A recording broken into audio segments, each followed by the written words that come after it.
Sinusab kaha ang ilhon na mapili ng sikan Senador Robert Z. Barbers Distinguished Surigao Award.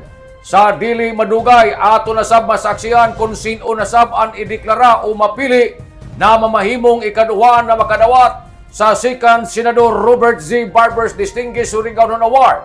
Sa report na ato nahibayan gikan sa buhatan ni Governor Lyndon Barbers, ini na pasidugog para sa ato exemptional na mga Surigaonon na nagdaya ng garbo sa nanpasidungog sa ato probinsya sa samang pagkaagi sa amahan sa gobernador. Sila tinuod na alagad ng katawan na nagpakita ng integridad, malasakit sa nandedikasyon sa komunidad.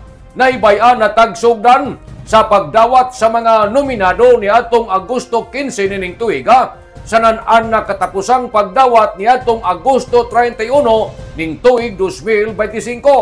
Laong ni Governor Barbers, ang mga katawhan na ang magpunto kung sino'y ila irekomenda na ila nakita na pariyo kan Senador Robert Z. Barbers na naghatag ng pasidungog sa Surigao del Norte.